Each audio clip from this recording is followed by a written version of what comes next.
In this video, I'm gonna praise boredom.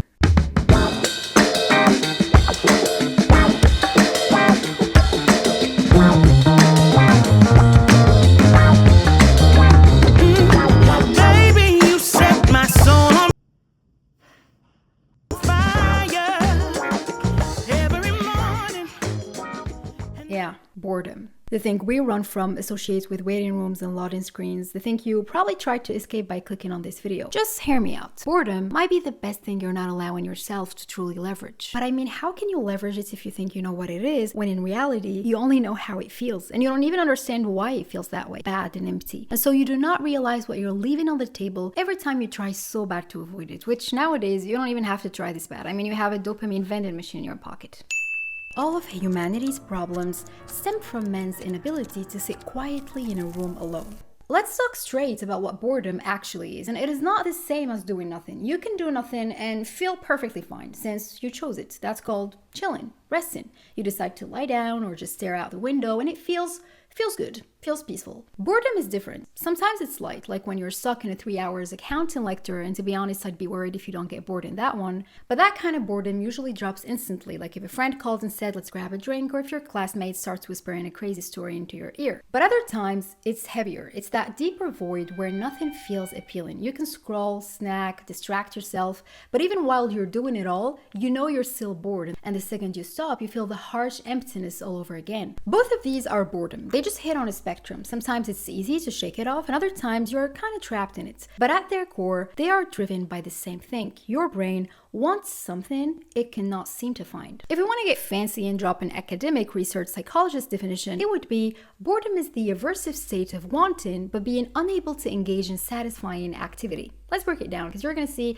that hidden in that definition is the reason why boredom feels so damn awful. So I'm going to make myself a little something to eat, because I was going to wait till I finish filming the whole thing, but that basically will come down to me starving myself till dinner time, which I'm not going to do, especially not. This is my second video on YouTube, okay? It's going to probably get 4 views.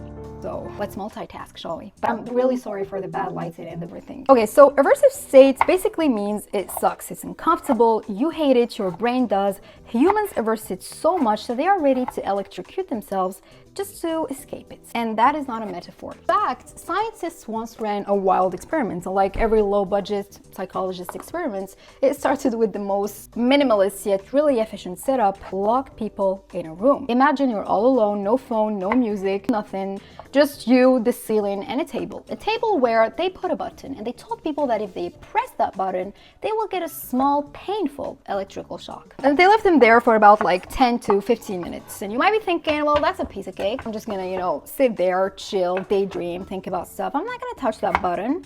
Why would I? Well, more than a third of the people did. Some people pressed it more than once. In fact, one guy pressed it 190 times. I couldn't keep that piece of information just to myself, so there you go. Here's the thing, even though they knew exactly what would happen, they had all the information, they knew it involved some kind of pain, but the thought of being left alone with their own thoughts was so uncomfortable that the shock seemed much more tolerable. But it doesn't stop there, because boredom isn't just about suffering, it's about wanting, and that's key. Like me wanting this really yummy dish right now, which I'm gonna eat, but you don't have to see that. A lot of people think that when they are bored, it's just because they are lazy. It's not. When you're lazy, you don't want to do anything. That's low desire combined with low effort. Boredom is the opposite. Even if you don't always realize this, that feeling you call boredom is actually your brain wanting something. It's hangry, restless. The problem is nothing you give it feels good enough. What's really happening is that your brain is pushing you towards something bigger, something more meaningful. And that's a cruel twist. You don't even know what that is. That's where the last half of the definition kicks in. You're unable to engage in anything that feels satisfying. And this is where it gets deep. Psychologists argue that boredom is a signal, a motivational state. It pushes you to find meaning. But here's the problem. In a world where meaning and purpose are harder to pin down, that hunger gets louder. And I mean, back then purpose was more obvious. You had religion, community, shared narratives that gave you a clear direction. Today, with less of all of that, the void feels stronger. That's why modern boredom hits differently. It feels existential. Kierkegaard described boredom as the root of all evil, not because it's bad, but because it forces you to face the emptiness and decide what to fill it with. So boredom is hunger for purpose, for meaning, for something real. And if you don't kill that hunger right away with cheap distractions, it starts to do something else. It pushes your mind to wander, to connect dots, to reflect, and to invent. So let's talk about everything you're leaving on the table when you kill boredom all the time. But first, I need you to understand that boredom is somehow a privilege. At least that's how it was considered. I mean, in the old days, peasants working 14 hours in fields didn't really have the privilege to afford to care about feeling bored. That survival working mode they were in didn't really leave space for them to treat boredom as anything more than monotony, which is just part of life. This idea of boredom being tackled as a proper issue rised more with the upper class that had free time and didn't really know what to do with it, even though they had the means to do a lot of things. Which brings us to, when you can do anything, nothing feels good enough. But the point is, you might as well feel a little bit grateful about boredom. If you're not convinced enough, let me do. Boredom unleashes your creativity, and don't roll your eyes. It might feel like the opposite because usually when you're bored, your brain is kind of like offline, but scientifically it's the exact moment your brain does its most interesting work. See, your brain has this feature called the default mode network, this set of brain regions that only become active when you're not focusing on anything, like when you're zoning out, daydreaming, showering, or when you're bored. What does this network do? It rummages through your memories, mixes them with random thoughts, imagines possible futures, and basically plays mental Lego with everything you've ever learned. And here's the kicker. Recent studies show that creativity literally depends on this network. And did you know that J.K. Rowling came up with the idea for Harry Potter while stuck on a delayed train for 4 hours? If you avoid to get bored all the time, what you're really doing is killing your brain's creative factory. You don't just avoid discomfort, you're throwing away those sparks that could have built your next idea. One thing that I want to clear right off the bat before moving to the rest, which I think are things that you probably do not know, because this one I think you probably know is, but like a lot of time when you think I'm so bored, you're probably just experiencing a perfectly normal, healthy level of stimulation. But because your brain is used to being hammered with dopamine, TikTok, Instagram, Netflix, notifications, that baseline now feels like a void. Neuroscientists have shown that constant overstimulation messes with your dopamine system, which I hope you already know, okay? It makes your receptors less sensitive, so when the rush stops, normally suddenly feels unbearable. I mean, people cannot even go to the bathroom nowadays without their phone. 1 minute alone with no kind of strong stimulation feels unbearable. And by the way, those are literally the same symptoms they use to describe drug withdrawal, just saying. But if you can actually sit in that space without running to kill it, you're training yourself, you're rewiring your dopamine system, showing your brain it doesn't need the constant drip of stimulation to feel okay. That's mental strength, and over time, it makes you way more resilient. So yeah, not everything that bores you is bad or meaningless. You might just be a phone addict. I think we all know the feeling when, we spend like whole mornings or evenings scrolling, and then we end up feeling weirdly dull, empty, and bored. Well, that's not boredom. That's just a dopamine hangover. You don't need more stimulation to fill it. You need a reset. Try to do things that do not overstimulate you, like do the dishes, do your house chores, read, bake, do gardening, you got the point. Okay, this one is one of my favorite things about boredom, is that it allows you to notice things. It makes you notice stuff you'd usually ignore. Like when you're busy in back-to-back work mode, your brain spotlight is already taken. You literally don't see half the world around you. But when you're bored, your brain, since it gets restless, starts scanning what's around here that I can latch onto. That's why Newton's apple story makes sense. I mean, picture him sitting around, nothing is going on, when suddenly an apple drops. I know the story is kind of romanticized. I mean, apples were falling on people's head for centuries and nobody invented physics because of that. But the point is that Newton had the stillness to not just see, but to ask, why down, why not sideways? And that's the power of boredom. It doesn't give you the answer, but it clears enough space for you to see things, to notice them, and potentially raise the questions. And sometimes that tiny meaningless detail you catch is the seed of something bigger. I mean, a lot of business ideas are not born from a forced let's brainstorm session where you're squeezing your brain dry, but from some random, moments when you notice something and you're like, maybe it's conducted in a really not efficient way and maybe I could fix that. Without that widened attention, you would just keep walking past the apples forever. Here's how I would argue you could make this really leverageable. The way I see it is that boredom will show you this open door you didn't even ask for by making you notice stuff, but you still have to walk through it. And I feel you can only do that if you get curious. When stillness is combined with curiosity, that's like for me the best combo for like human creation, ideas, and just understanding the world better. And actually that's exactly how I got the idea for my last video. When I take the subway on my way back from home, back from work, I usually put a podcast, but that day my phone has died and I had nothing to distract me. So I was just sitting there bored to the skull, and suddenly I realized just how insanely loud everything was.